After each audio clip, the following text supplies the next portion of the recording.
Assalamualaikum warahmatullahi wabarakatuh.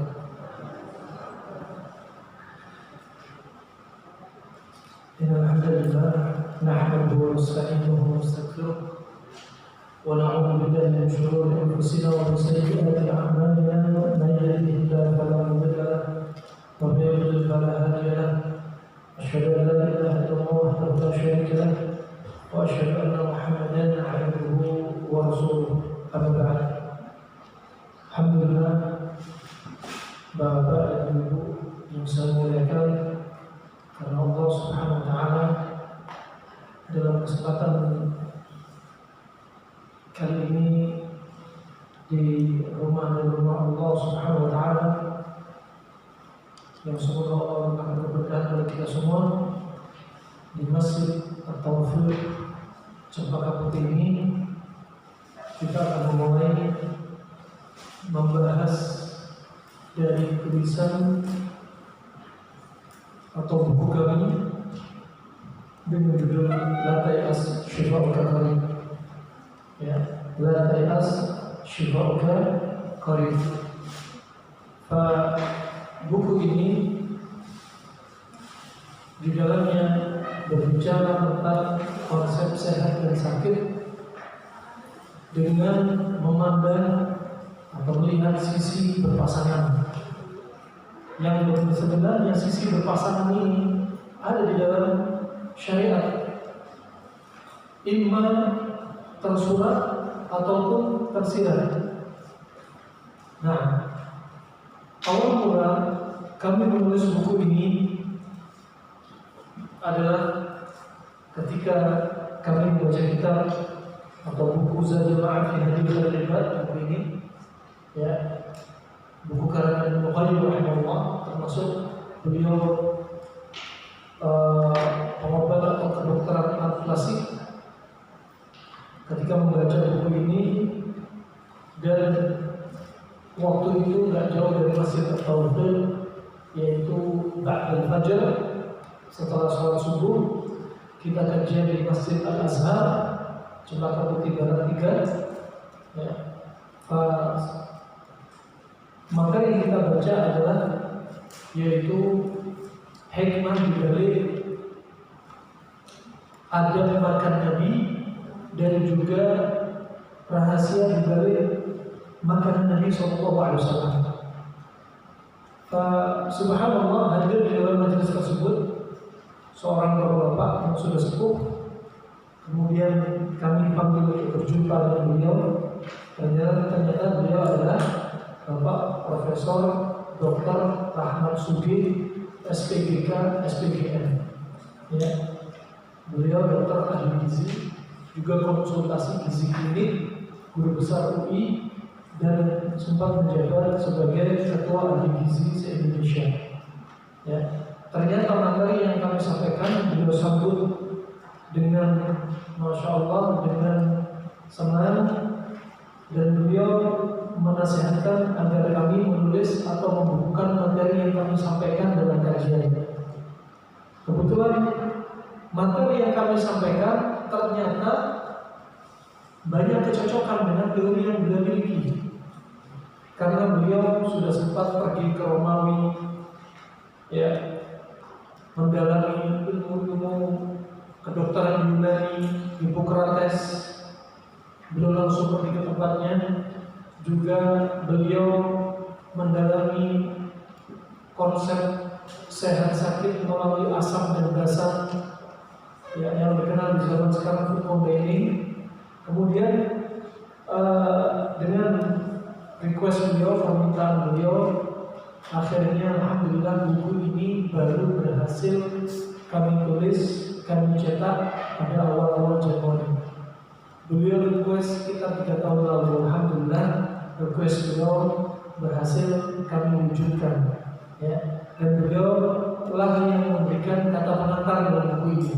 Kemudian di situ ada kata pengantarnya, ya. Ada kata pengantar dari 2 tokoh masyarakat. Nah, kemudian kami melihat bahwasanya ilmu yang dibahas dari ilmu, dari cabang-cabang ilmu yang dibawa Nabi SAW, terkhusus di bidang ilmu kesehatan sebenarnya ada, sehingga dijuluki Tibbun Nabawi, pengobatan ala Nabi. Ya, dengan syarat pengobatan ala Nabi, namanya ala Nabi itu harus apa? Harus ada dalilnya yang sahih. Nah, harus ada dalilnya yang sahih. Kalau kita bilang ini pengobatan ala Nabi, kita harus berani mendatangkan dalilnya. Ya, dalil yang sahih tentunya. Nah, jikalau itu bukan dari Nabi SAW, maka jangan sembarangan menisbatkan kepada Nabi. Nah, seperti misalkan refleksi ini pengobatan ala Nabi, padahal tidak ada dari Nabi. Fasdu pengobatan ala Nabi, fasdu itu bukan dari Nabi, tapi murni kedokteran Arab klasik. Kenapa? Kalau kita menisbatkan ngaku-ngaku ini pengobatan ala Nabi, biar bisnis atau klinik kita rame, maka ini bisa masuk kategori apa? Hadis Nabi SAW, ya, man kadzaba 'alayya muta'ammidan falyatabawwa maq'adahu minan nar. Barang siapa yang berdosa atau berdusta atas namaku dengan sengaja, berdusta atas Nabi SAW dengan sengaja, maka tempat kembali dia di neraka. Riwayat Bukhari dan Muslim. Oleh karena itu, belajar ilmu seperti buku yang kita baca ini, lihat kalau dari Nabi katakan dari Nabi, kalau nggak dari Nabi jangan bilang dari Nabi. Itu konsep. Dan ini subhanallah pengalaman yang kami alami selama ini, bahwasanya berdakwah melalui ilmu pengobatan, ilmu kesehatan, bi'idznillah subhanallah lebih diterima oleh semua kalangan.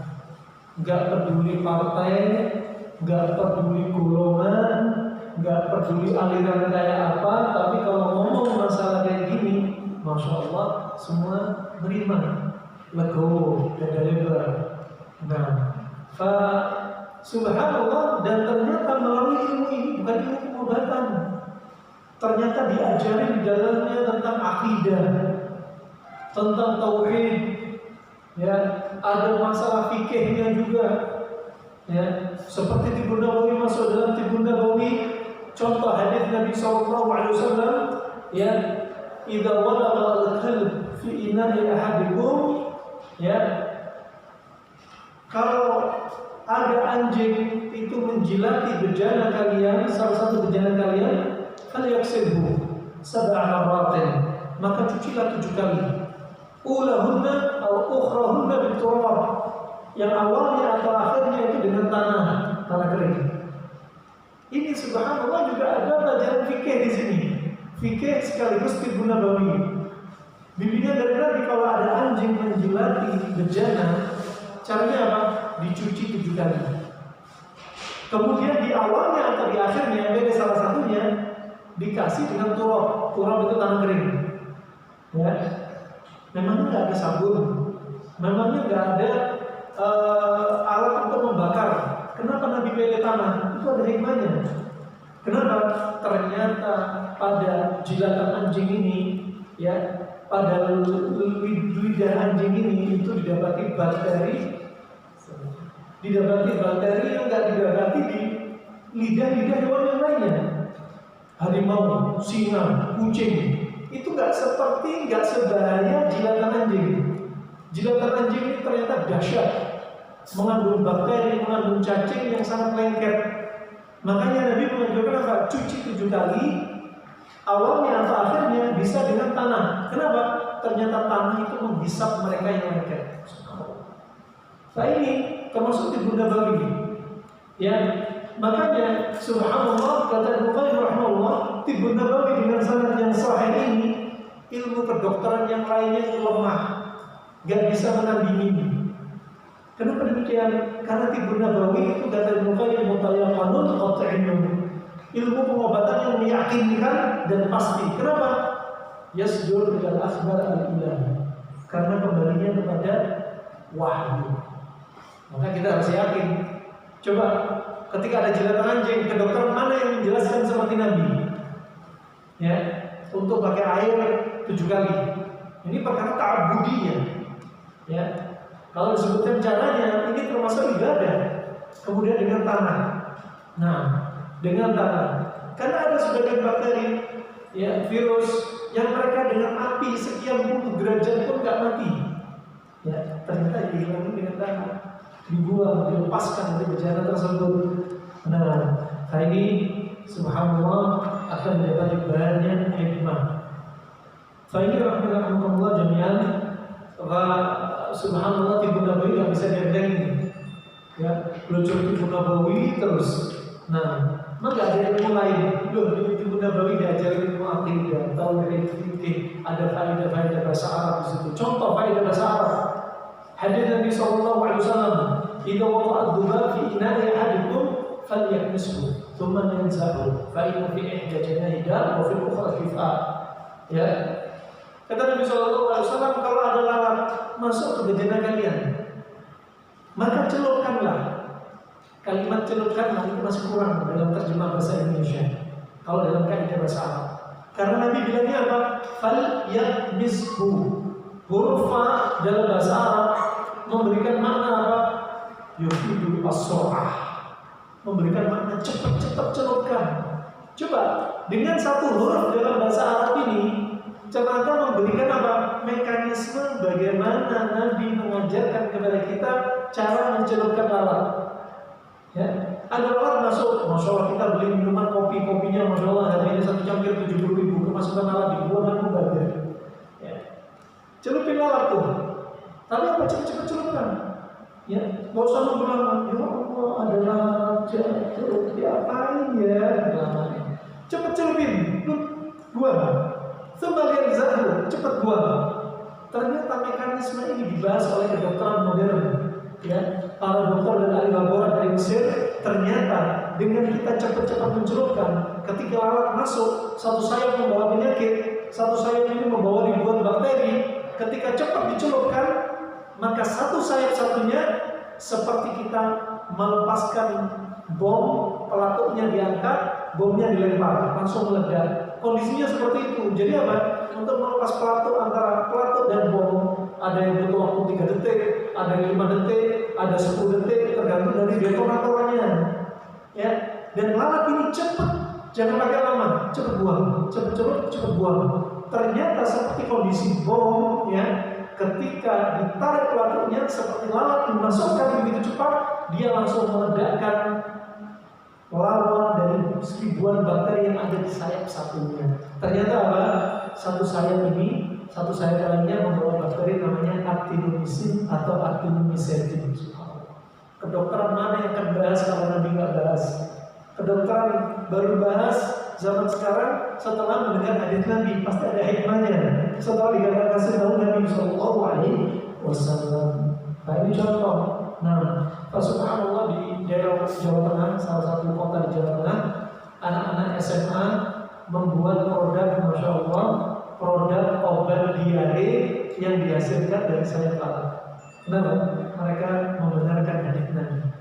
Satu sayap lalat yang bawa actinomycin dijadikan cairan, jadi apa? Sirup untuk diare. Masya Allah. Anak SMA, ya, anak SMA kalau beriman kepada Allah dan Rasulnya langsung mencari kebenaran. Tapi kalau ada orang subhanallah walaupun dia profesor, doktor, ahli laboratorium, biokimikal dan lain sebagainya, tapi kalau nggak beriman dengan apa yang dibawa Rasulullah, dia menolak. Anak SMA lebih baik daripada jabatan dia. Nah ini muqaddimah, ya, muqaddimah. Sekali lagi menuntut ilmu jangan tergesa-gesa. Ya, nggak tahu kajian ini rutin apa nggak tahu. Karena untuk membahas buku ini butuh pertemuan yang sangat panjang. Nah, pertama kami sampaikan syukur kami, terima kasih kami, semoga Allah membalas mereka di antaranya keluarga saya, ya, juga Profesor Dr. Ahmad Sugi dan teman-teman yang sudah mensupport kami untuk membukukan buku ini. Tentunya dengan support mereka semua, ya. Maka kami sampaikan, ya, sebagaimana hadis Nabi Sallallahu Alaihi Wasallam, la yashkurullaha ma la yashkurun nas. Tidaklah bersyukur kepada Allah orang yang tidak berterima kasih kepada manusia. Maka sebagai wujud syukur kami kepada Allah, kami sampaikan terima kasih kepada mereka semua yang telah mendukung dari tertuangnya buku ini. Buku ini kenapa kami kasih judul La Tay'as Shifa'ul Karim? Jangan putus asa, kesembuhan kamu sudah dekat. Ya, subhanallah. Ya, kami sebenarnya ingin memberikan mindset kepada Anda semua.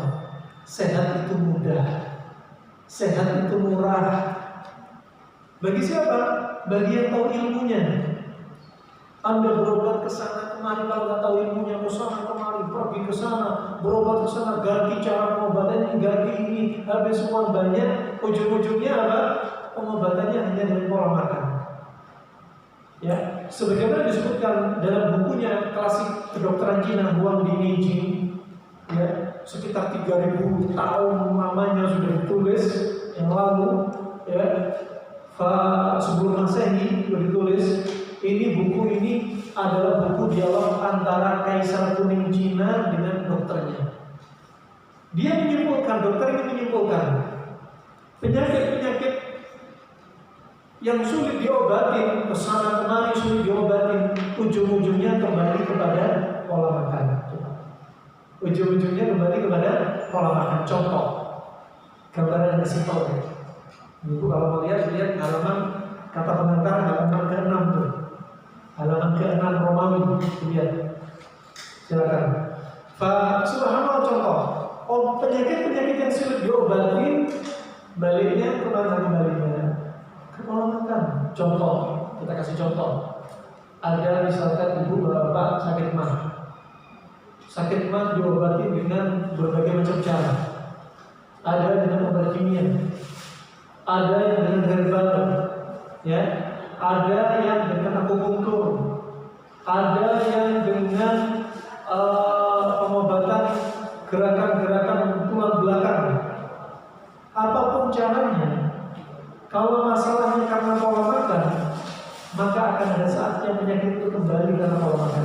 Contoh sakit mah diobati dengan berbagai macam cara ini, dia sembuh. Oke, sembuhnya berapa lama sih? 1 pekan, 2 pekan, 1 bulan, 2 bulan. Tapi pola makannya tetap sama dan kembali lagi. Apa? Sakit mah. Contoh pada kasus ibu, misalkan permisi ya Allah, keputihan. Keputihan terus gak kunjung sembuh, pakai obat misalkan statin, ya, sembuh. Sampai berapa lama sembuh? Ya, sampai efek statin itu akan berhenti. Nanti akan keputihan lagi. Kenapa? Karena penyebabnya keputihan adalah kelembapan di dalam tubuh kita. Kelembapan tubuh itu karena apa? Karena makanan. Kena lagi keputihan. Nah, itu contoh. Nah, berarti apa? Pola makan, Masya Allah. Ya, 90% penyebab penyakit itu ya makanan. Nah, dan judul buku ini La Tay'as Shifa'ul Karim sebenarnya ini definisi kita apa nih? Sehat itu mudah, sehat itu murah. Simpel banget. Nah, bahkan sebagaimana datang dari riwayat dari Abdullah bin Mas'ud dan yang selainnya, ya, ucapan-ucapan mereka yang begitu indah memberikan hiburan kepada kita.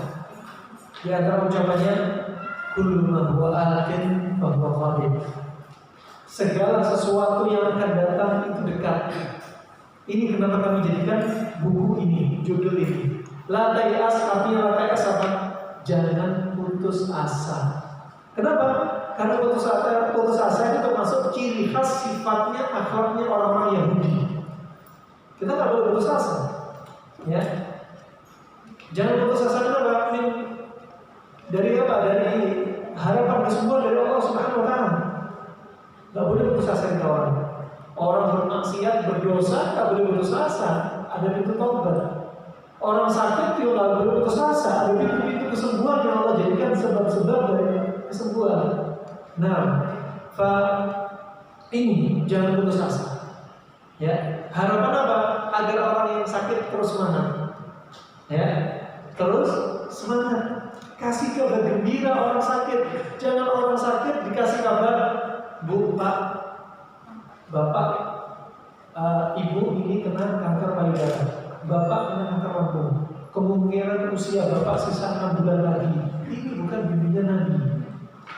Ya, bimbingan Nabi itu apa? An-nusalli alaih, kasih kabar gembira, hibur dia, kasih harapan kesembuhan. Itu bimbingan Nabi.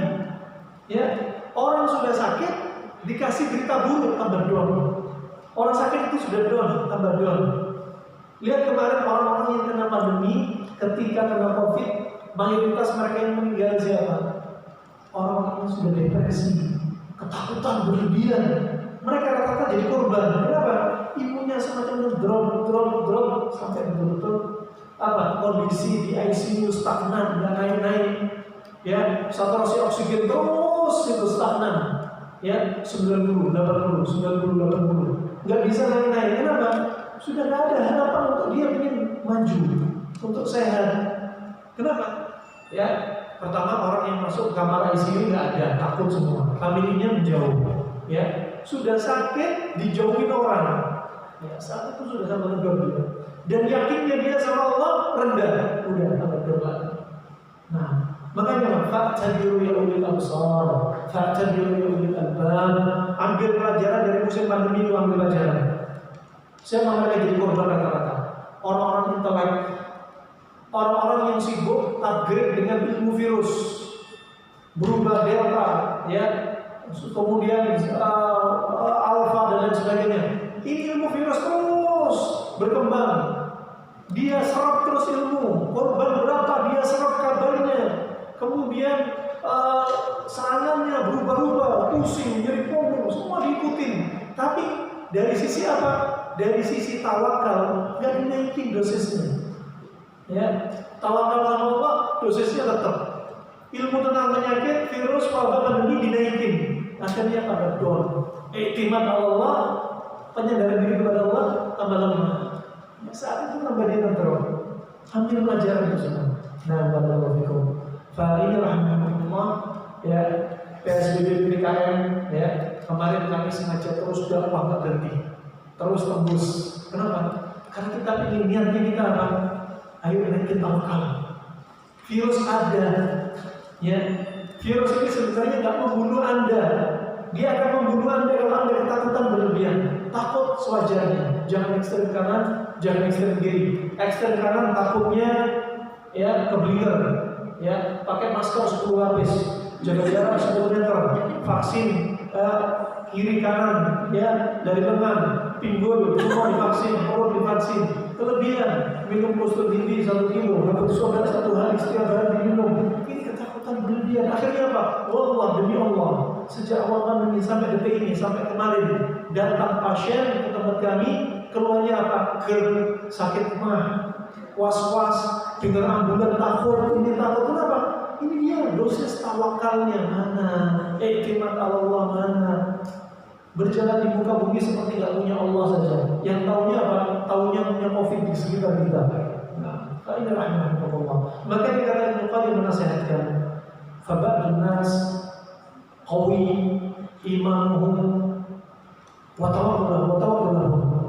Falamma qawiya tawakkuluhum fa innahu yadfa' al-adwa.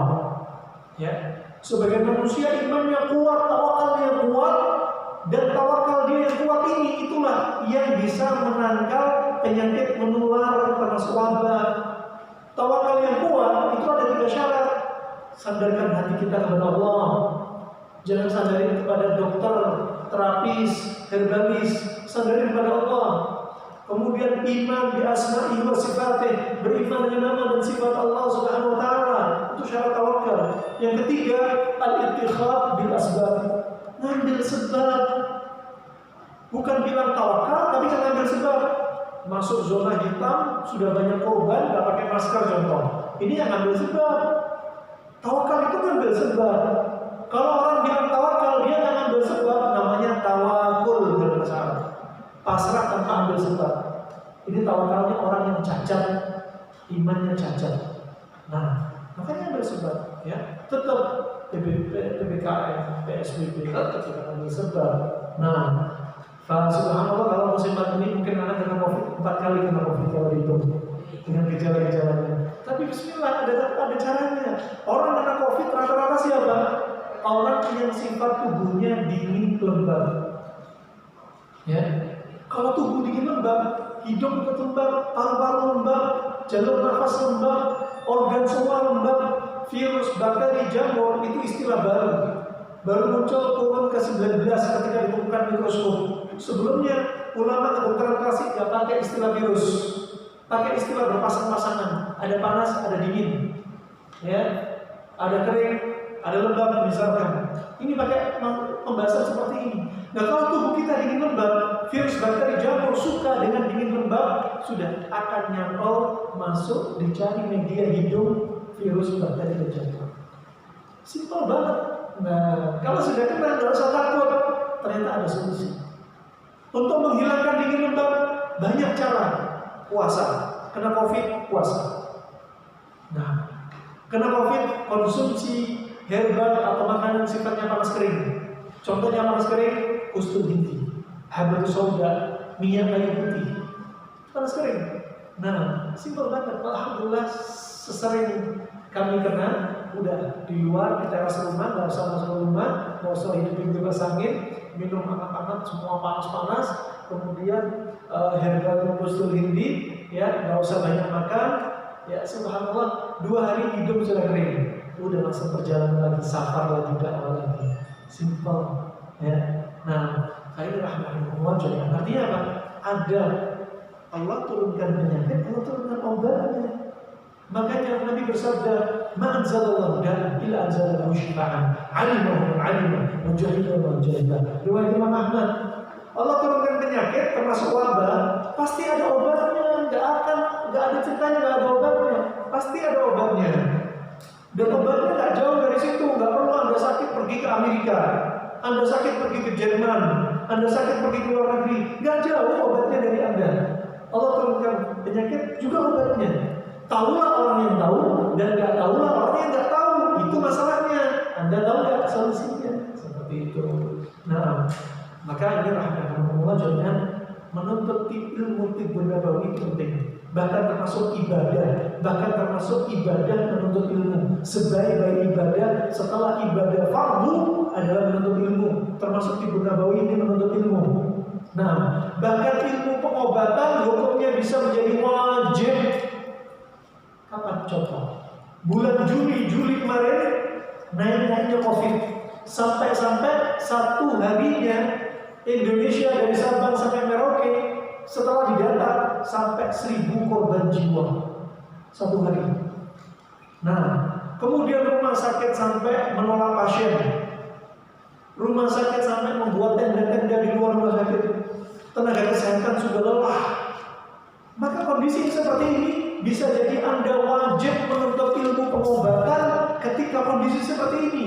Ya, ketika ada orang kena COVID isolasi mandiri, pernah kami dapatin di kampung kami, satu keluarga meninggal dunia. Anak kecilnya, bapak, ibunya semua meninggal. Kenapa? Rumah sakit sudah nolak, belum penuh. Ya, oksigen juga habis. Kemudian dia isolasi mandiri, tapi nggak tahu caranya isolasi mandiri kayak apa yang mau dilakukan. Jadi korban jiwa. Makanya bisa menjadi fardu. Ya, bisa menjadi fardu. Ya, wajib menuntut ilmu pengobatan, masya Allah. Kalau ilmu pengobatan nggak bisa dientengin, ya, nggak bisa dientengin. Anda jadi tabib di rumah Anda. Nah, dengan cara menjadi tabib di rumah Anda sehingga apa? Minimal sekali efek samping yang apa? Yang didapati dari apa? Dari pengobatan dengan Anda di rumah Anda. Ngobatin penyakit dengan pola makan, ngobatin penyakit dengan makan-makanan di sekitar Anda, masya Allah. Karena pengobatan itu ya ada 2, pengobatan keseharian dan pengobatan insidental. Keseharian seperti apa? Sebenarnya Anda makan setiap hari itu sudah obat. Ij'al ta'amak dawa'ah. Jadikan makanan Anda sebagai obat. Itu mindset perlu. Ya, perlu kita tanamkan. Jangan jadikan makanan kita hanya sebagai apa? Memenuhi syahwat dan sebagai apa? Tempat jadinya perut kita sarangnya mati. Ya, itu mindset. Nah, maka ini sekali lagi kajian kita pertama kali terus terang masih mukaddimah. kami kasih judul La Tayas, jangan putus asa. Syifa'uka qarib, kesembuhan kamu sudah dekat. Hari kiamat aja dekat, ya. Apalagi kesembuhan kita lebih dekat lagi. Nah, Nabi bersabda, "Bu'ithu baini wa baina as-sa'ah kaha'atain." Aku diutus antara aku dengan hari kiamat itu seperti ini jaraknya. Antara diutusnya Nabi dengan hari kiamat hanya seperti ini. Awal mula tanda hari kiamat muncul adalah dengan diutusnya Nabi. Wafatnya Nabi itu tanda-tanda hari kiamat. Ya, tanda kiamat kecil. Antara Nabi diutus sama hari kiamat dekat banget. Ya, makanya kata Ibnu Mas'ud, "Kullu ma huwa atin fa huwa qarib." Setiap segala sesuatu yang akan datang itu dekat. Hari kiamat akan datang dan hari kiamat dekat, termasuk kesembuhan kita dekat. Jadi jangan putus asa. Ya, nah jangan putus asa. Kemudian juga hadis Nabi SAW yang kami ingat-ingat, ya, agar apa? Agar mindset bagi orang yang sakit, ya, tetap semangat sembuh. Agar orang yang sehat tetap semangat sehat, ya. Ingat kami tulis hadis ini atau buku ini, ya, sebagaimana hadis Nabi SAW dari Anas bin Malik riwayat Imam Bukhari dan Muslim. Nabi telah mewasiatkan, "Basyiru wa la tu'assiru." Ya, ya, yassiru wa la tu'assiru. Wa basyiru wa la tunaffiru. Ya, dari Anas bin Malik Nabi bersabda demikian. Ya, apa artinya? Yaitu yassiru wa la tu'assiru. Permudahlah urusan manusia, jangan dipersulit. Termasuk sehat itu mudah, jangan dipersulit. Ya, pengobatan yang jelimet, yang ribut, harus kesana kemari, masya Allah. Seperti contoh, subhanallah, orang kena stroke. Orang kena stroke ini, kalau penanganan pertama salah, akan menjadi masalah yang lebih besar. Satu detiknya otak kita, ya, sangat menentukan sehat sakitnya. 5 detik aja otak kurang oksigen sudah iskemia, bisa jadi stroke. Nah, makanya ketika orang tekanan darah tinggi misalkan, tekanan darah tinggi ini tekanan yang lagi meningkat. Tekanan yang meningkat harus cepat dibuang, dikeluarin. Ya, kalau subhanallah masih menuju perjalanan ke salah satu tempat pengobatan, nanti masih diperiksa, nunggu yang periksa, nunggu ini, nunggu itu. Subhanallah, bisa-bisa terjadi stroke hemoragik, pembuluh darah di otaknya pecah, doa keluar darah dari hidung, dari telinga, lebih parah lagi. Nah, subhanallah, kedokteran klasik Arab yang dilakukan apa? Udah langsung difasdu. Kalau mau didonor, bagus didonor, tapi kan kelamaan nunggu antri dan sebagainya. Udah buang tuh darah.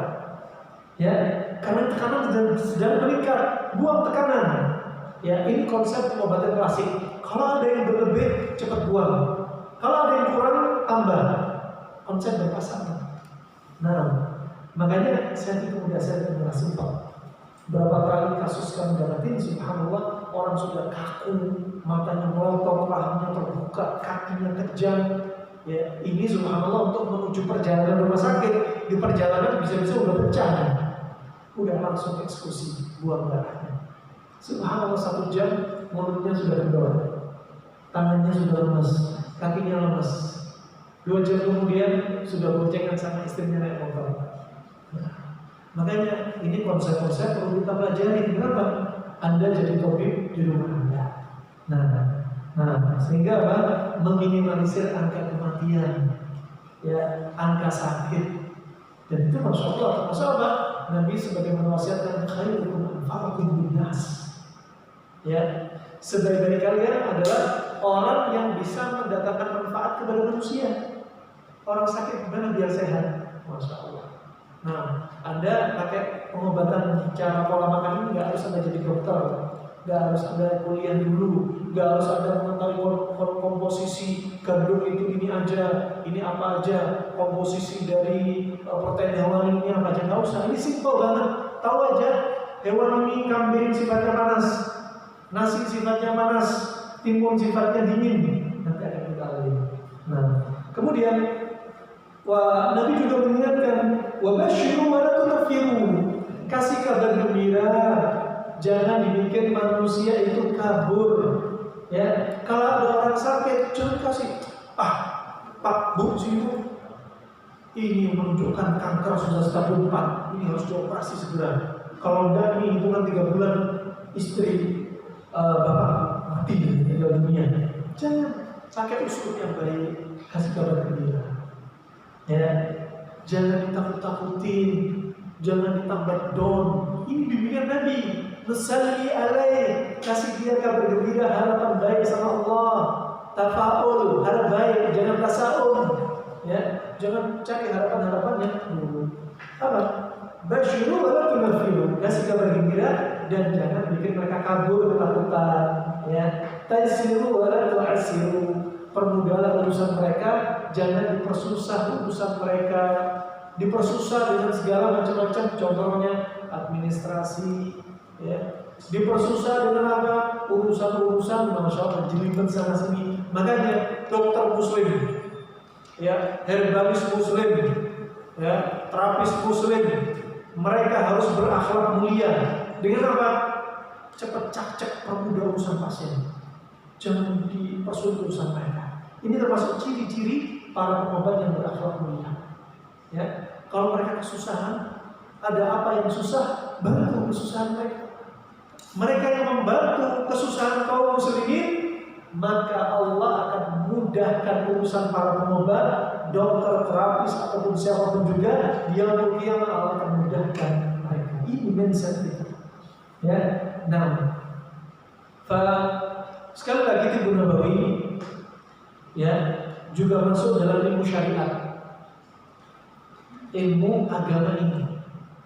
Bahkan Ibnu Muflih menyebutkan ilmu Ibnu Nabawi masuk dalam konteks ayat al-yawma akmaltu lakum dinakum wa atmamtu 'alaikum ni'mati wa raditu lakumul Islam dinan. Sebagaimana dalam surah Al-Maidah ayat 3, bahwasanya ya waktu itu Nabi ketika khutbah di Yaum Arafah di Hajjatul Wada 8 bulan sebelum wafatnya Nabi sudah menyampaikan ayat ini. Pada hari ini telah kusempurnakan bagi kalian agama kalian, ya, dan nikmat ini telah kusempurnakan bagi kalian, dan aku ridho Islam sebagai agama kalian. Firman Allah Subhanahu Wa Taala. Ya, ini 8 bulan sebelum wafatnya di Haji Wada di hari Arafah, Nabi menyampaikan hal ini. Termasuk Ibnu Nabawi masuk dalam konteks ayat ini. Syarat ini disempurnakan, termasuk Ibnu Nabawi. Dan Anda belajar duduk ngaji Ibnu Nabawi, ya, pengobatan ala Nabi ini, itu juga masuk konteks hadis. Man salaka tariqan yaltamisu fihi ilman sahalallahu lahu bihi tariqan ilal jannah. Barang siapa dalam hidupnya ini menuntut ilmu agama, ini termasuk Ibnu Nabawi, ilmu agama, maka Allah akan mudahkan bagi dia jalan-jalan menuju surga. Bukan hanya ilmu fikih, ilmu tauhid, Ibnu Nabawi juga demikian, akan menjadikan Anda jalan-jalan menuju surga. Dengan Ibnu Nabawi Anda tahu pengobatan. Dengan Anda mengobati keluarga Anda yang sakit jadi sehat, mereka jadinya sehat, kemudian istiqomah ibadah. Berarti amal jariah bagi Anda, pintu surga buka. Ya, atau Anda menyampaikan kepada tetangga Anda. Baik, subhanallah, ajib. Ada salah satu teman kami Masya Allah, kajian di YouTube semua dicatat. Saya nggak ngajarin pengobatan sakit mata pakai apa waktu itu, saya nggak sebutin. Cuma saya sebutin konsep saja. Ya, sakit mata berupa rongan konjungtivitis sifatnya panas. Kalau panas berarti cari lawannya yang dingin. Ya, yang kami sebutkan contohnya apa? Kalau orang sakit mata itu sifatnya panas, nasihatnya diantaranya apa? Jangan banyak konsumsi makanan panas, jangan banyak makan kurma, jangan makan kambing, jangan makan cabai. Panas ketemu panas, sakit mata tambah parah. Ya, kemudian jangan banyak beraktivitas seperti olahraga dan hubungan intim, dibahas di sini. Kenapa? Karena olahraga hubungan intim bikin tubuh tambah panas, sakit mata tambah parah. Jadi istirahat. Nah, kemudian orang sakit mata datang dari sahabat. Ketika sahabat mendapati istrinya sakit mata, ya, dia menganjurkan seperti apa yang dilakukan Nabi dengan apa? memercikkan air ke mata. Air dingin sakit mata panas. Nanti bisa kompres dengan air dingin atau bisa kompres timun orang sakit mata. Simple. Nah, kemudian datang di antaranya disebutkan obat sakit mata adalah dengan menggunakan kam'ah. Kam'ah itu jamur di Arab. Jamur ini sifatnya dingin. Ya, juga bisa menggunakan celak batu ismit. Kalau sakit mata pakai celak ismit. Celak ismit ini sifatnya dingin. Itu saja yang kami sampaikan. Ada pun teman kita ini mendapati tetangganya sakit mata sudah merah dua-duanya. Katanya mau berobat ke rumah sakit dulu. Entah, jangan keburu-buru, santai dulu aja. Setahu Anda kata dia, sakit mata itu sifatnya panas. Kasih dingin-dingin. Padahal saya ngajarin caranya itu pakai cara ini. Tapi dia mengambil konsep karena dia menguasai konsep simple. Ya, apapun konsep berlawanan dia pakai. Udah gini aja. Kamu konsumsi timun 2 butir aja sekarang. Ya, bisa juga dikompres dengan mata. Itu kan 4 jam sakit matanya ya. Nah ini simple banget. Ada orang sebagainya sakit gigi. Ini unik banget. Nah, sakit giginya nyeri. Gigi nyeri itu sifatnya dingin. Pakai sendok dipanasin dililit, dikompreskan gigi yang sakit, sembuh. Subhanallah. Wah ini subhanallah cara-cara yang ajaib. Ya, ada yang tabir dari Nabi, katakan dari Nabi. Kalau nggak dari Nabi, jangan bilang dari Nabi. Nah, sekali lagi ibu, Pak, ini hanya contoh saja. Ya, hanya contoh. Kemudian ini dengan ilmu tibbun nabawi ternyata juga termasuk ilmu syar'i. Ya, termasuk dalam keutamaan menuntut ilmu. Ya, apa? Dibukakan pintu-pintu surga bagi kita. Belum lagi manfaat yang lainnya. Manfaat yang lainnya apa?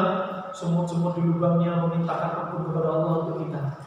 Hewan-hewan di lautan juga memintakan ampun untuk kita kepada Allah Subhanahu wa taala, minta kepada Allah untuk kita diampuni. Subhanallah.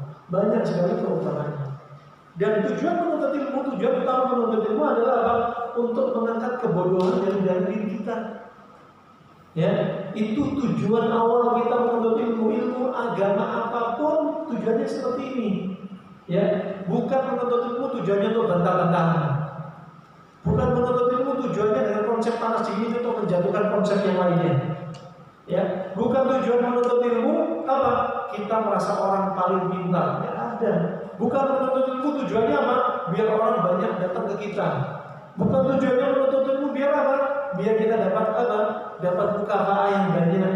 Bukan tujuan menuntut ilmu untuk apa? Biar kita disegani sama orang. Masyaallah ya.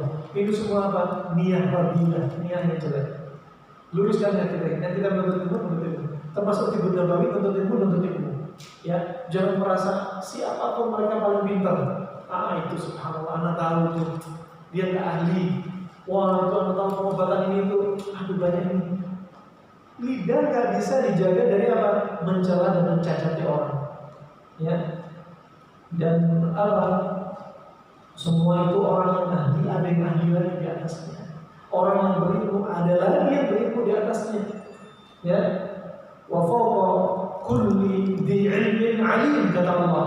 Setiap orang yang punya ilmu ada lagi yang lebih berilmu. Ya. Mau dia seorang sensei, ya, ada lagi sensei yang lebih berilmu. Mau dia seorang ustaz viral, ada lagi yang lebih pintar daripada ustaz viral. Ada sebagian ustaz nggak viral, nggak mau di video, tapi mereka ternyata ahli dalam bidang-bidang ilmu. Banyak. Artinya apa? Nggak boleh sombong. Siapapun kita ingin jadi apa, nggak boleh sombong. Ya, tetap dulu profile. Ya, kali ini cara ini sekali lagi kami tulis buku ini bukan kami berarti kami ahli, kami pakar. Kami hanya ingin menyebutkan ini loh yang disampaikan Nabi. Ternyata ada rahasia. Yang mau praktek percaya dengan ini silahkan, yang nggak percaya ya silahkan. Nah, yang punya konsep lain ya silahkan. Nah, ada konsep asam basa, ada konsep yin dan yang hampir sama sebenarnya. Nah, hampir sama sebenarnya. Cuma kalau kedokteran al klasik ada yang datang dari Nabi, ada yang contoh dari Nabi, ada yang dari para kedokteran klasik. Nah, ini rahimahullah jami'an. Allah Subhanahu wa taala juga berfirman, "Laqad kana lakum fi Rasulillahi uswatun hasanah liman kana yarjullaha wal yawmal akhir wa dzakara Allaha katsiran." Nah, Dan sesungguhnya pada diri Rasulullah itu ada suri tauladan yang baik bagimu. Ya, bagi orang-orang yang mengharap rahmat Allah dan kedatangan hari kiamat dan yang banyak mengingat Allah. Pada diri Rasulullah itu ada contoh yang baik. Imam contoh baik itu dalam perkara dunianya, dalam masalah menjaga kesehatannya, aktivitas kesehariannya, tidurnya, olahraganya, pola makannya, itu banyak didapati kebaikan. Pasti ada hikmah. Nah, lebih-lebih dalam urusan akhirat, dalam urusan agama jelas. Nah, kita kalau diperintah Allah dan Rasulnya, jangan karena hikmah. Puasa, jangan kita puasa karena hikmah, tapi karena memang perintah Allah dan Rasulnya Sallallahu Alaihi Wasallam. Adapun hikmah hanya mengikuti. Seperti ini kita bahas di sini, kita membahas hikmah. Yang dibahas kedokteran klasik atau kedokteran modern, apa saja hikmahnya? Nah ini, Rasulullah Sallallahu Alaihi Wasallam diutus oleh Allah Subhanahu Wa Taala, ya sebagaimana hadis Nabi Sallallahu Alaihi Wasallam, Inna bu'itsu liutammima makarimal akhlak. Sesungguhnya aku itu diutus untuk menyempurnakan akhlak. Itu penting. Termasuk akhlaknya Nabi, bagaimana Nabi bermuamalah dengan orang yang sakit, bagaimana Nabi menganjurkan orang sakit untuk berobat kepada ahlinya, seperti dokter di zamannya, seperti Al-Harith bin Kaldah, seperti Abu Ramzah dan lain sebagainya. Dari mereka ahli kedokteran, Nabi menganjurkan orang yang sakit untuk berobat kepada ahlinya. Ini termasuk apa? Akhlak Nabi. Bukan orang sakit disuruh berobat kepada apa? Orang yang nggak jelas. Ya, ilmu pengobatannya nggak jelas, ngambang. Ya, pengobatan alat klasik sebelum Nabi diutus, ya, sebelum Nabi diutus itu banyak didapati ilmu-ilmu perdukunan, sihir. Seperti orang di masa lalu, kalau ada orang-orang yang sakitnya itu merupakan gejala-gejala wabah, katakan sekarang gejala wabah seperti ya orang sakit yang takut itu wabah corona, katakan seperti pilek, demam, contoh, ya. Kemudian kalau cara masa silam, biar dia nggak kena wabah, biar nggak positif, ya, biar PCR-nya nggak positif, caranya gimana cara orang silam? Ya, mereka meringkik seperti suara keledai. Ya, ada yang tahu suaranya keledai? Nah, ada yang ikutin misalnya. Suara keledai, suara hewan yang paling sulit diikuti gitu. Ya. Nah, bahkan Allah menyebutkan dalam firman-Nya wa inna ankaral aswat la sautul hadir. Ya, dan sejelek-jelek suara yang paling dibenci adalah suaranya keledai. Nah, mereka dahulu biar gak kena wabah, mereka meringkih terus seperti suara keledai sebagai penangkal bala. Termasuk syirik atau bukan? Syirik, khurafat. Ya, kalau mereka ada penyakit-penyakit yang katakan mulai depresi, sebelum depresi biar tidak terjadi schizofrenia, gangguan jiwa, caranya apa untuk menolak balanya? Pakai adbul mayyit, pakai tulangnya mayit dikalungkan. Nah, terjadi dan terjadi juga di masa silam, biar anak-anak kecil tidak kena ain, penyakit ain. Penyakit ain itu ada dua pun ya, ainul insiyah wa ainul jinniyah, ya. Ainul insiyah itu penyakit ain karena pandangan manusia. Ainul jinniyah penyakit ain karena jin yang lihat. Berarti jin juga bisa melempar ain kepada anak-anak kita. Ya, hati-hati makanya anak-anak dibentengi, pegang kepalanya, doain, ya. Doain juga bicara dengan nanti kusyaitan Muhammad kulli ain lam, itu benteng untuk mereka. Nah, ini subhanallah, orang-orang masa silam sebelum Nabi, biar anak-anak gak kena bala, gak kena air, mereka itu nulis ayat-ayat dan sebagainya dibungkus sama kulit, dijadikan kalung. Di masa silam sebelum Nabi, di zaman sekarang terjadi kan? Masih banyak. Berarti gambaran kesyirikan ini banyak terjadi, tapi mereka gak paham kalau itu syirik. Ya, yang mendatangkan al-dhur wan nafa, yang mendatangkan manfaat dan mengolah bala itu hanya Allah, bukan kalung. Ini berarti tawakal sama kalung, ya. Dan itu apa? Keluar dari apa? Pengobatan syariah atau kauniyah. Syariat Allah dan Rasulnya nggak pernah ngajarin seperti ini. Kauniyah, para dokter Menjadikan apa? Ini penyebab yang wahminya, penyebab yang nggak masuk akal. Memang waham saja, hanya prasangka khurafat orang saja. Dokter nggak ngakui, Allah dan Rasulnya nggak ngakui, berarti apa? Termasuk syirik. Ja'alus sabab mimma huwa laysa bisabab syar'i wal qauli fa huwa syirik. Menjadikan sebab yang bukan sebab dari syar'i ataupun qauli, dari proses alam, ilmu kedokteran dan pengobatan nggak ada, maka ini termasuk syirik. Karena pengobatan wahmiyah. Itu pengobatan Islam seperti demikian. Makanya Nabi diutus untuk menyempurnakan akhlaknya para pengobat kepada Allah, akhlaknya para pengobat kepada orang sakit dan orang sekitarnya. Begitu pula Nabi diutus untuk menyempurnakan akhlaknya orang sakit ketika dia mendapati penyakit, bagaimana dengan Allah, bagaimana dia dengan orang-orang sekitar dia. Jangan sampai akhlaknya orang sakit ketika sakit mencela Allah, tapi dengan tercipta perasaan. Nah, wahai tak punya akhlak. Ketika sakit, kena stroke, kena kanker, bilangnya wahai, kenapa aku? Kenapa nggak yang lain? Wow, yang makan enak Anda, yang makan Anda remnya belum. Ketika kena kanker, kena stroke, kok yang disalahin Allah? Ya, yang enak makan kita, ya Allah disalahin takdirnya. Nah, makanya rahimahullah jangan mindset. Sekali lagi, sehat sakit. Nah, kemudian sebagaimana tadi telah kita lalui, ya, kata pengantar mukadimah, lihat halaman ke-9. Allah Subhanahu wa taala telah bersabda, Innallaha lam yanzil da'a illa wa anzalahu shifa'an alimahu man 'alima wa jahilahu man jahila. Hadis ini juga kita baca tadi. Sesungguhnya Allah tidak menurunkan penyakit kecuali Allah juga menurunkan obatnya. Ada orang yang mengetahuinya, ada yang tidak mengetahuinya. Artinya apa? Para terapis, para dokter, pengobat modern, pengobat tradisional, alternatif dan lain sebagainya, jangan saling celah, jangan saling maki. Semua itu adalah seni untuk mengobati orang yang sakit. Ya, seni untuk mengobati orang yang sakit. Dokter dengan seninya, dengan ilmu modernnya, pengobatan alternatif dengan ilmu mereka tradisionalnya. Jangan ingat, Tibun Nabawi jangan dibilang pengobatan alternatif. Tibun Nabawi itu sebagai seorang muslim, ya, harus dijadikan pengobatan utama, bukan alternatif. Ya, dari awal kita sehat, bagaimana tetap sehat? Ada bimbingan Tibun Nabawi. Kalau sakit, kalau datang dalilnya Tibun Nabawi, ya lakukan cara Tibun Nabawi. Misalkan, kenapa? Ini wujud keimanan kita. Nabi sudah mengingatkan dalam sabdanya, la yu'minu ahadukum hatta akuna ahabba ilaih min waladihi, ya, wa malihi wa nasi ajma'in. Tidaklah seorang mukmin imannya itu sempurna kecuali apa? Dia lebih mencintai aku daripada anaknya, istrinya, hartanya, semuanya manusia. Dia lebih mencintai.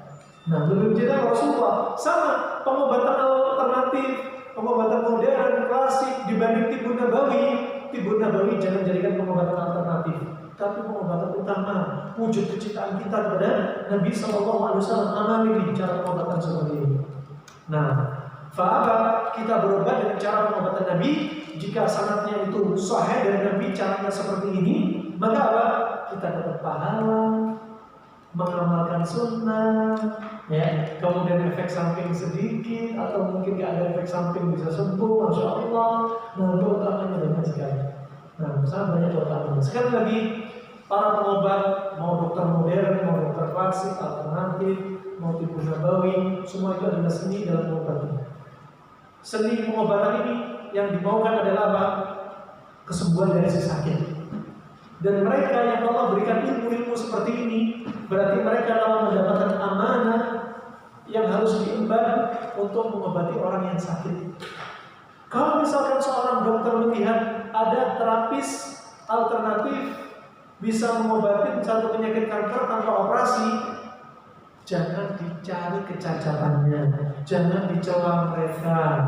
Ya, selama itu sudah teruji coba, Harusnya dokter modern, alhamdulillah, beban saya untuk mengobati kanker yang harusnya operasi dengan cara kita, ya, dengan cara pakai obat-obatan seperti cara kami, ternyata nggak jadi, sudah diobatin sama mereka. Berarti beban kami sudah berkurang untuk obatin mereka. Alhamdulillah, beban kami sudah berkurang. Harusnya demikian, saling melengkapi. Ya, alhamdulillah merasa beban dikurangi. Ya, bukan ya Allah proyek kami jadi berkurang. Jangan. Nah, si pengobatan alternatif juga demikian. Alhamdulillah para dokter bisa mengobati pasien-pasien yang kami nggak bisa mengobati dengan cara seni mereka. Alhamdulillah, berarti beban kami sudah terkurangi. Kan enak. Nah, bukan cara magi sama mulai muncul cara pengobatan yang simpel, disikat, dicari kekurangannya apa. Nah, ini jangan. Ini bukan termasuk akhlak seorang muslim. Nah, makanya ini akhlak Nabi diajarkan kepada semua lini masyarakat umum, termasuk para pengobat, biar tetap seperti apa masalah yang kondisi itu lagi viral kemarin, ya, para komunitas bidan di salah satu puskesmas mendapati seorang ibu-ibu yang mau melahirkan yang ditemani sama mahram yang lainnya, bukan suaminya, tapi mahram yang lainnya, dibawa. Dan komennya subhanallah, sangat menyayat hati. Ya, permisi, ya, para bidan ini melihat apa jalur rahimnya, jalur keluarnya si janin waktu itu banyak keputihan. Ya, dibilang apa? Ih, najis, ih, jorok. Ya, kamu sudah sama laki-laki berapa orang? Itu bukan zina. Ya, karena nggak sama suaminya dituduh zina dan lain sebagainya. Ini subhanallah akhlak yang sangat mengenaskan. Makanya menuntut ilmu agama, para pengobat, para terapis itu penting. Ya, bukan sibuk dengan pengobatan tapi lupa dengan akhlak yang diajarkan Nabi bagi para pengobat, bagi si sakit. Nah, ini subhanallah termasuk jarimah, termasuk kejahatan. Ya, termasuk kejahatan kalau begitu. Maka ini sekali lagi apa? Sebarluaskan dakwah walaupun melalui ilmu pengobatan. Akhlak Nabi SAW terkait dengan tubuh bayi. Kemudian lihat halaman 10, Nabi SAW juga mengingatkan. Kata Nabi SAW masih terkait hadis sebelumnya, terkait dengan hadis sebelumnya bicara tentang para pengobat, para terapis, ya, para dokter. Ingat hadis ini, am yahsuduna an-nasa 'ala ma atahumullahu min fadlih. Ya, ingat apa? Firman Allah Subhanahu wa taala ini, ya, dalam surat An-Nisa ayat 54. Am yahsuduna an-nas, ya, am yahsuduna an-nasa 'ala ma atahumullahu min fadlih. Ya, ataukah mereka dengki kepada manusia karena apa? Karunia yang Allah berikan kepadanya. Ya, contoh konteks ayat ini misalkan ada seorang terapis, Allah berikan dia seni pengobatan untuk mengobati satu penyakit yang sangat simpel misalkan. Maka yang lainnya dari seni-seni ilmu pengobatan, udah jangan hasadlah, jangan dengkilah. Justru kita harus bersyukur bebannya sudah dikurangi dari beban untuk mengobati manusia.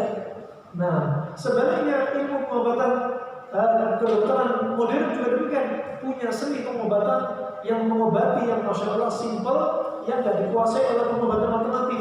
Ya jangan dengki pula para pengobatan alternatif dengan ilmu metodologi yang ada pada mereka. Nah, maka ini mindset untuk meluruskan apa kaum muslimin terkait dengan apa? Terkait dengan pengobatan. Nah, kemudian halaman ke-12 di situ ada pengantar dari Bapak Profesor Dr. Ahmad Sufi, ya. Kemudian juga berikutnya ada pengantar dari yang lainnya seperti Bapak Arjuna, ya, Bapak Arjuna Wibowo, ya. Juga lanjut daftar isi, Anda lihat daftar isi di situ, ya. Setelah kita bahas kata pengantar, ya, selanjutnya kita masuk dua bidang ilmu yang sangat dibutuhkan manusia. Halaman 2, ya, halaman 2. Anda lihat bahwasanya ilmu pengobatan adalah ilmu yang sangat penting bagi manusia. Karena ilmu ini membahas tentang kemaslahatan manusia dalam hal kesehatan. Imam Asy-Syafi'i rahimahullah, dia pernah mengucapkan satu ucapan, kata-kata hikmah. Kata beliau, la taskunanna baladan la yakunu fihi 'alim yuftika 'an dinik wala tabibun yunbi'uka 'an amri dinik.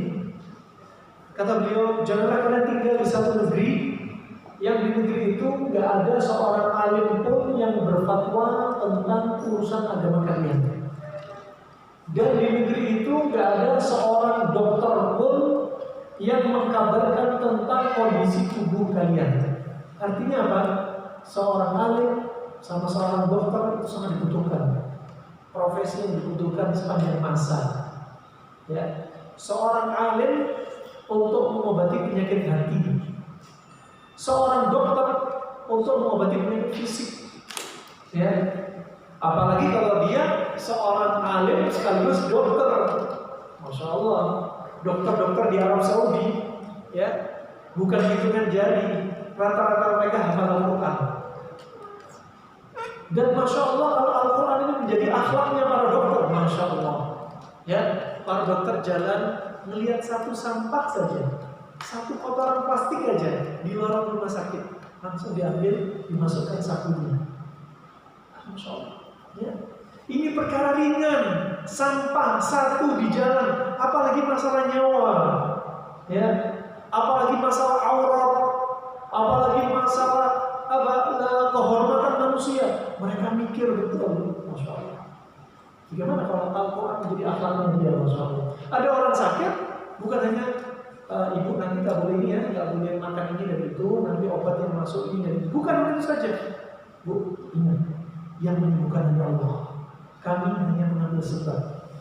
Yakinnya sama Allah, ya, yakin sama Allah. Kami sebatas ilmu kami hanya mempraktekkan ilmu yang kami punya. Kesembuhan milik Allah. Ingat, hati ibu harus kuat, harapan kesembuhan harus kuat. Ini dokter yang Masya Allah nih, dokter yang akhlak mulia. Nah, jangan sampai ada orang itu fulan si pasien si sakit, kalau nggak diobatin sama saya dia nggak sembuh, dia coba keliling aja. Nah, ini subhanallah perlu diobati penyakit hati. Nah, ini perlu diperhatikan. Nah, ini akhlak yang mulia. Wah, dokter Masya Allah, dia dokter sekaligus dia seorang ustadz, seorang alim, Masya Allah. Ya, jadi mengobati fisik sekaligus mengobati jiwa. Ya, makanya Ibnu Qayyim dikenal sebagai apa? Dokter hati. Ibnu Qayyim kan. Nah, ini perlu diperhatikan ya. Maka dokter dan alim, seorang alim itu sangat dibutuhkan. Dokter tadi mengobati penyakit fisik, seorang alim mengobati penyakit hati. Penyakit hati itu dibagi menjadi dua, penyakit syubhat dan penyakit syahwat. Dan rata-rata ibu, penyakit-penyakit itu muncul, ya, ima penyakit fisik atau penyakit non medis. Ya, itu muncul dari hati. Seperti orang yang melempar air, itu sangat bahaya kalau pandangan mata dia disertai hasad dalam hatinya. Sangat bahaya sekali. Ya, makanya mengobati hati itu sebenarnya lebih dominan, lebih dibutuhkan. Ya, daripada sekedar mengobati fisik doang. Nah, mengobati fisik, berapa banyak orang sehat, fisiknya sehat, hatinya sakit. Di Italia terkenal wanita tercantik di muka bumi. Mereka ekonominya Masya Allah gak ada istilahnya orang yang miskin, kecuali bila bisa dihitung jari. Mereka Masya Allah postur tubuhnya laki perempuannya cakep-cakep perfect. Ya, tapi apa? Hati mereka miskin. Angka bunuh diri tertinggi di dunia orang-orang Italia. Dengan paras mereka yang perfect, mereka banyak bunuh diri.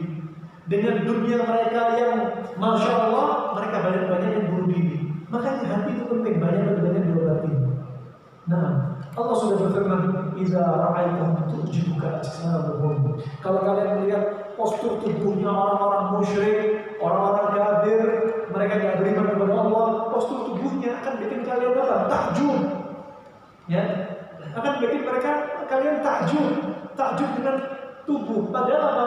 Allah nggak lihat tubuh mereka, Allah nggak lihat harta mereka. Padahal apa? Walakin yanzuru ila qulubikum wa ila a'malikum, kata Nabi. Allah itu melihat hati kalian dan melihat amalan kalian. Makanya dokter hati itu lebih diutamakan. Ya, karena hati ini, ya, kata Nabi SAW, "Idza salahat hadhihi al-mudghah salaha al-jasad kulluh, wa idza fasadat hadhihi al-mudghah fasada al-jasad kulluh." Kalau hati ini rusak, hati ini baik, maka tubuh ikut baik. Coba kalau hati baik, tahu itu khamr. Khamr itu memabukkan haram, pil koplo itu memabukkan haram, sabu-sabu itu haram memabukkan, dia akan menjauhinya. Tapi kalau hati sudah rusak, dipenuhi dengan maksiat, imannya dia rusak, akan dikonsumsi semua haram. Dia zina, kena AIDS, dia minum khamr, akhirnya lumpuh, ya. Dia melakukan apa-apa yang diharamkan oleh Allah, akhirnya dia akan sakit fisik juga sakit rohani. Nah, wa idza salaha wa idza fasada hadhihi fasada jasad. Kalau gumpalan atau jantung ini, hati ini rusak, maka rusak semua tubuh. Makanya penyakit hati itu lebih banyak harus diterapi. Di musim pandemi ini penyakit hati yang banyak yang menimbulkan GERD dan sakit mah adalah apa? Munculnya was-was, rendahnya tawakalnya dia sama Allah Subhanahu wa taala. Nah, Allah. Penyakit hati dibagi menjadi dua, syubhat dan syahwat. Dalam ilmu kedokteran modern nggak dibahas ilmu pengobatan non medis.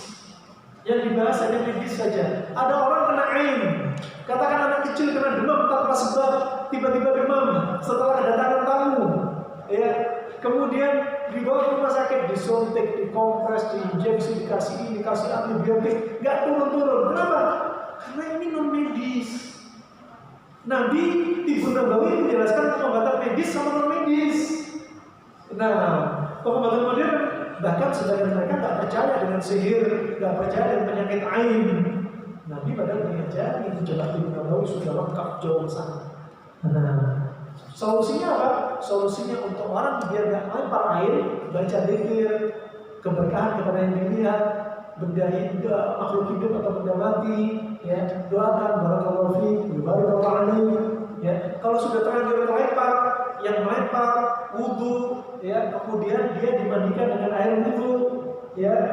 Air wudu itu sifatnya dingin, air itu sifatnya panas. Air itu muncul dari hati yang khabith, hati yang buruk ditangkal dengan zikir. Kalau nggak tahu siapa yang melempar air, udah dulu dia sampai sembuh, coba, masya Allah. Nah ini penyakit hati dibagi menjadi dua, syubhat dan syahwat. Syubhat itu apa? Kerancuan dalam agama. Dia nggak tahu, tersesat dia, ya, sehingga apa? Dia bingung, ya. Dia menjalankan agama itu bingung karena apa? Disibukkan dengan ilmu-ilmu yang jelas, sehingga rancu. Nah, kemudian penyakit hati yang kedua namanya syahwat. Syahwat itu nafsu. Syahwat itu nafsu. Nah, nafsu untuk berbuat maksiat, ya, nafsu untuk melanggar perintah Allah Subhanahu wa taala, ini nafsu. Nafsu birahi dia, nafsu untuk melihat yang haram, ya, nafsu untuk makan yang haram, ya, nafsu nggak sabar dengan musim pandemi akhirnya bekerja dengan pekerjaan yang haram. Nah, ini semua nafsu. Ini sebenarnya ada lamhah, ada isyarat pengobatan dua penyakit hati ini di dalam surat Al-Asr. Ya, apa bunyinya? Awal ayat terakhir Al-Asr. Wa tawasaw bil haqq wa tawasaw bis sabr. Ini obatnya. Orang syubhat, orang yang agamanya rancu, tersesat, itu obatnya dengan apa? Tawasaw bil haqq. Saling menasihati dengan al-haq. Apa itu al-haq? Al-haq itu al-yaqin. Apa itu al-yaqin? Al-yaqin itu Al-Quran dan Sunnah. Ya. obati kerancuan agama dengan Al-Quran dan Sunnah. Artinya apa? Sudah, kalau kalian rancu, cari dalil yang sahih, cari dalil dari Al-Quran. Jangan debat terus. Intanaza'tum fi syai'in farudduhu ila Allah wa Rasulih. Kalau kalian berselisih pendapat, maka kembalikan kepada Allah dan Rasulnya. Karena itu ilmu yakin. Ya, ilmu yakin. Ya, kalau ada orang rancu tentang akidah, tentang Allah, ya kembali kepada Allah dan Rasulnya. Jangan ikuti ilmu-ilmu yang ada dalilnya. Nah, itu untuk mengobati penyakit hati berupa apa? Syubhat. Ya. Kemudian yang kedua, penyakit hati berupa syahwat, syahwat hawa nafsu. Diobati dengan apa? Dengan apa, Bu? Ayat terakhir tadi surat Al-Asr, wa tawasaw bis-sabr, dengan kesabaran. Ya, sabar itu dibagi menjadi 3. Sabar untuk menjalankan taat kepada Allah, sabar untuk meninggalkan kemaksiatan, dan sabar menghadapi takdir Allah Subhanahu wa taala, baiknya dan buruknya. Nah, ini sabar, ya. Dan di sini dinasihatkan kalau orang ada penyakit hati berupa syahwat hawa nafsu, obati dengan sabar. Sabar untuk tidak melakukan maksiat. Sabar untuk terus istiqomah dan taat kepada Allah Subhanahu wa taala. Sabar. Di musim pandemi dulu gitu, sabar menghadapi takdir buruk dari Allah. Saudara kita yang meninggal, orang kita yang meninggal, ya, mungkin harta kita berkurang di musim pandemi, ini sabar obatnya. Ya, jangan sampai celah takdir Allah Subhanahu wa taala. Nah, ini rahmatullah jami'an. Insyaallah sampai di sini saja yang kami sampaikan, ya.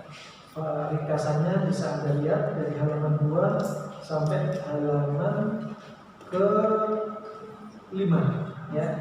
Halaman 2 sampai halaman 5 itu ringkasan yang baru saja kami sampaikan. Ada berikutnya kepada admin kajian pagi ini, siang ini, agar diingatkan jika memang ada kajian berikutnya, ada kajian lagi bulan depan, ingatkan untuk kita masuk pada halaman ke-6.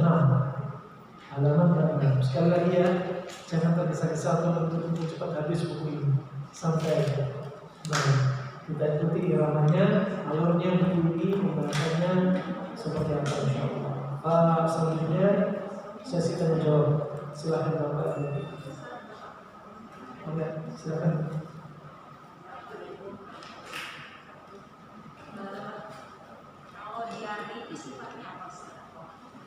Nah, ada pertanyaan.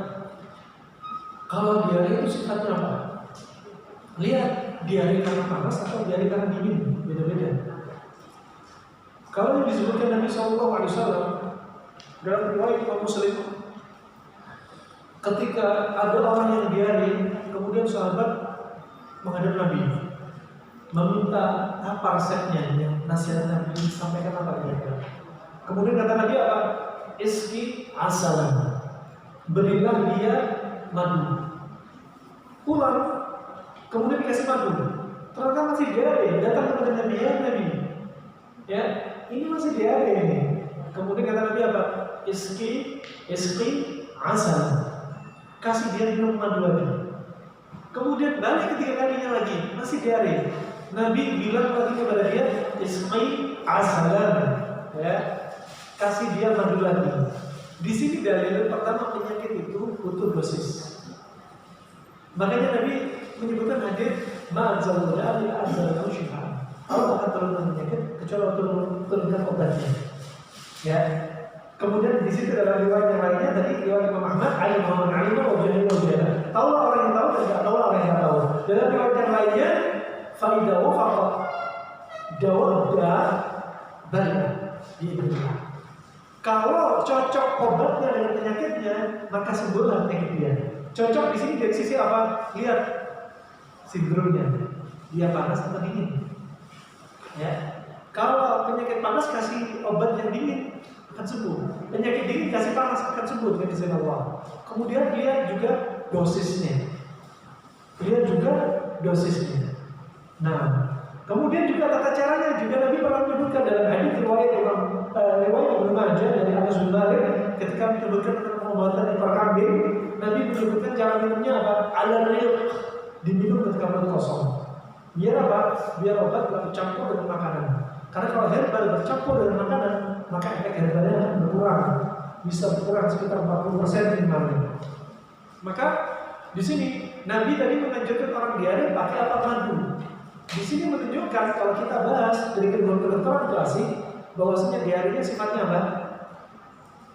Kalau Nabi kasih madu, rekomendasi madu berarti diarenya sifatnya apa? Dingin, karena madu itu panas. Kalau orang diare biasanya apa? Elektrolit habis, tubuhnya jadi dingin, ya. Makanya Nabi ngajurin apa? Pakai madu. Tapi kalau diarenya karena panas, maka herbalnya lain. Herbalnya yang sifatnya dingin. Contoh herbal diare sifatnya panas. Kalau kita pakai herbal dingin, contohnya daun jambu. Daun jambu sifatnya dingin. Cocok untuk diare yang sifatnya panas. Ya, seperti kalau zaman teori sekarang, diare seperti karena infeksi, seperti ameba, amebia, shigella misalkan, ya. Nah, ini infeksi-infeksi biasanya menunjukkan apa? Dia termasuk iltihab harim, ada radang yang sifatnya panas. Nah, itu jawabannya. Ada diare kalau istilah kedokteran modern, mereka membagi diare menjadi dua. Diare spesifik dan diare non spesifik. Ini kedokteran modern, sudut pandang ilmu modern. Kalau diare spesifik adalah diare karena infeksi, kolera, amebia, shigella, itu spesifik. Ada diare non spesifik. Diare non spesifik seperti alergi, ya, karena alergi dia diare, alergi dengan satu makanan dia diare. Nah, kalau diare non spesifik, kedokteran modern nggak menganjurkan pakai antibiotik, ya, karena penyebabnya bukan bakteri. Wallahu a'lam bishawab. Cukup Ustaz. Ada lagi nggak? Ustaz, penjelasan berkaitan dengan jiwa wadah itu kita ada sekembal lagi yang menentukan baiknya seseorang. Itu kan disebutkan kolab ya Ustaz ya. Kolab itu satu redaksi memaknakan itu sebagai hati ya. Yang saya tahu hati itu dalam kamus bahasa Arab itu kibdatun ya. Sementara jantung itu sebagai panglima dari fisik ini. Mohon penjelasan Ustaz. Ada rancu dari saya. Nggak ada rancu, cuma istilah aja. Ya, maksudnya qalb itu jantung. Tapi bahasa Indonesia mengartikan hati itu apa? Sebenarnya adalah jantung. Ya, bukan dimaksudkan maksud hati liver. Ya, kalau ada kalimat qalb, ya, qalb itu jantung memang. Jadi sudah ada yang dimaukan kalau dalam Al-Quran, dalam hadis, itu yang maunya jantung. Tapi Indonesia mengartikan jantung itu adalah hati kita. Secara apa? Secara maknawi. Ya, adapun hati yang sesungguhnya, ya, secara hissi, ya, hati itu adalah apa? Liver. Ya, hati itu adalah liver. Itu secara apa? Hissi, artinya bisa dipegang. Adapun secara maknawi, artinya hati itu adalah jantung. Insyaallah. Maka yang dimaksudkan dalam syariat kalau bilang qalb, ya diartikan terjemah bahasa Indonesia hati, maksudnya adalah jantung. Insyaallah. Waalaikumsalam warahmatullahi wabarakatuh.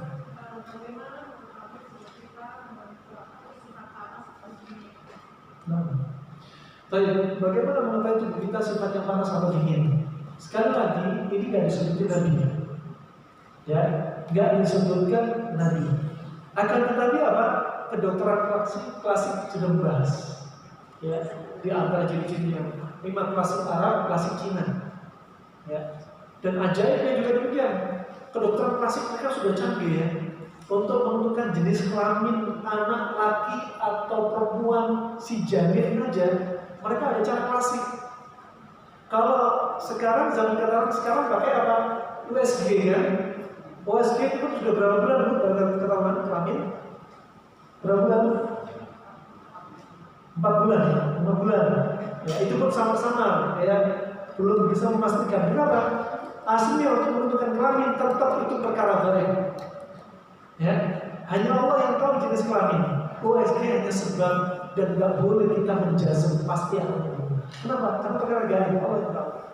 Ya, sore masya Allah ibu-ibu beli pakaian anak perempuan yang lain laki-laki. Ternyata kemaluannya sembunyi waktu itu. Nah, sering kan kayak gini, tetap mutlak itu milik Allah, perkara gaib. Itu hanya meraba-raba saja. Adapun cara klasik meraba-raba jenis kelamin laki atau perempuan dengan apa? Sifat panas yang ada pada tubuh ibunya. Kalau ibu tubuhnya masya Allah panas banget, hiperemisisnya kuat banget, ya, masya Allah nendang-nendangnya juga agresif, ya misalkan ya.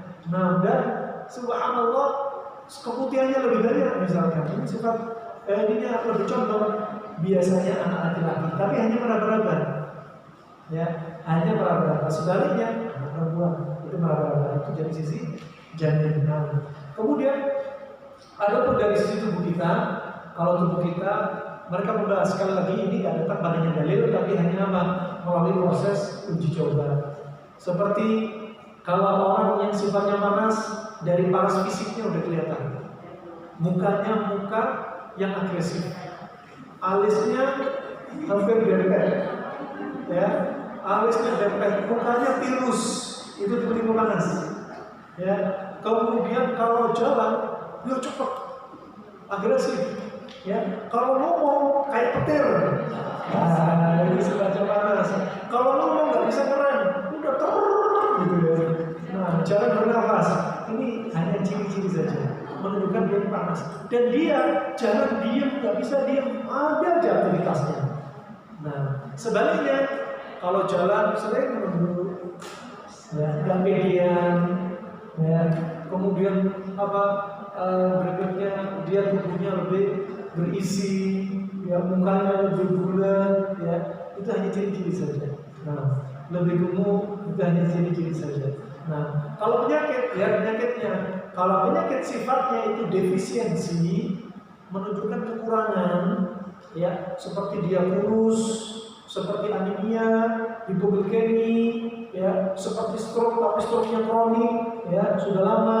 Kemudian seperti vertigo, seperti penyakit asma, seperti ejakulasi dini, seperti frigid. Ini berarti tipenya apa?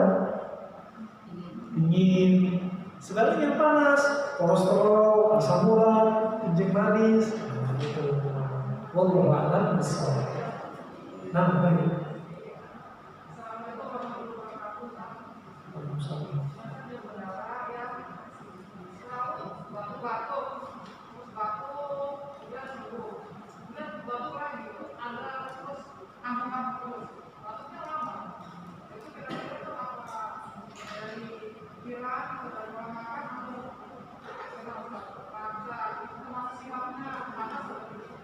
Dari dua-duanya, dari pikiran sama makanan. Dari pikiran itu dari dalam tubuh kita, kejiwaan. Mungkin dia ada stres, kejiwaan, ya. Kemudian yang berikutnya dari sisi faktor luar, dari makanan, ya. Gara-gara makanan dia, tubuh dia jadi super dingin, sehingga batuknya nggak sembuh-sembuh, dingin terus, baru sembuh sebentar batuk lagi. Maka terapi yang perlu dilakukan diantaranya apa? Dari kejiwaan, lihat stresnya dia apa, move on dari rasa sedih itu terjadi.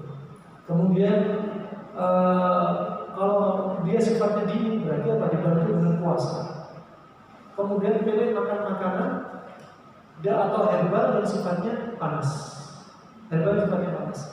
Sebagaimana tadi sebenarnya kami sampaikan, kami sindir, makanan kita setiap hari sebenarnya itu adalah herbal. Jadi herbal dibagi menjadi dua, herbal yomian, ya, asyab yomian wa asyab ghair muta'addi, ya, ghair mutar. Ya. Ada herbal yang terus menerus setiap hari. Ada herbal yang insidental. Herbal setiap hari makanan Anda itu herbal. Makanya jadikan makanan Anda itu sebagai obat. Ya, itu penting. Kalau Anda sering makan makanan yang kombinasi panas ketemu panas, akan muncul penyakit tubuh kita sifatnya panas. Makanya itu tadi, ya. Kalau kita sering kombinasi dingin ketemu dingin, tubuh kita akan muncul penyakit sifatnya dingin. Ya, Anda setiap hari masya Allah sayur-sayuran, kuah-kuahan, di situ ada bawang merah, ada bawang putih, ada cabai, ada serai, itu sudah herbal, ya. Herbal keseharian. Belum lagi Anda makan kombinasi panas dingin, itu sudah herbal Anda. Ya, biar tubuh kita ini ada organ yang sifatnya panas, ada organ yang sifatnya dingin. Ada anggota tubuh yang sifatnya panas bagian atas, ada anggota tubuh bagian bawah yang sifatnya dingin. Makanya makanan, asupan makanan juga panas dingin. Biar tetap apa? Kita kondisinya tetap di tengah. Ya, kalau kebanyakan panas akan geser ke kanan, muncul penyakit panas. Kalau kebanyakan dingin akan geser ke kiri, penyakit yang sifatnya dingin. Makanya dijaga, makanan tubuh terus dijaga. Ya, yang masuk ke perut kita apa aja, kombinasinya apa aja, kemudian waktu makannya apa aja, pantangannya dijauhi, waktu makan yang benar kapan saja itu diperhatikan dalam akhir pembahasan. Ya, dalam akhir pembahasan. Kemudian ada herbal yang herbal expert atau herbal insidental, ada herbal yang diminum ketika dibutuhkan. Seperti apa? Brotowali, bagus untuk detox, bagus untuk jantung. Yang pahit-pahit itu bagus untuk jantung. Seperti cincau, itu rasanya pahit dan hitam, bagus untuk jantung. Ya, ini contoh. Dan nggak ada ceritanya brotowali, ya, kemudian yang semisalnya digunakan herbal setiap hari, nggak ada ceritanya. Nggak ada ceritanya ibu-ibu bikin sop brotowali, nggak ada. Diminum ketika dibutuhkan, ketika sakit aja. Nah, itu. Jadi ada herbal harian, ada herbal yang diminum ketika sakit. Gak ada ceritanya herbal diminum seumur hidup. Gak boleh. Kalau sembuh, udah berhenti. Di musim pandemi, dari awal pandemi sampai sekarang 2 tahun, minum habatus sauda tiap hari. Karena was-was. Akhirnya apa? Akan muncul penyakit yang sifatnya seperti habatus sauda, panas kering. Nah, kulit kering, pecah-pecah, ya, dan sebagainya. Muncul gara-gara kebanyakan minum herbal dikonsumsi setiap hari. Ya, lain konsep dengan pengobatan modern. Pengobatan modern kalau kena asam urat, minum allopurinol seumur hidup, ya misal. Ini beda konsep. Ya, sebenarnya Allah menjadikan tubuh kita nggak minum obat seumur hidup. Akan ada saatnya kita pada titik sembuh. Nah, kalau sudah sembuh udah selesai. Nah, udah nggak perlu diterusin. Nah, insya Allah itu ya cukup insya Allah. Terakhir insya Allah. Nah.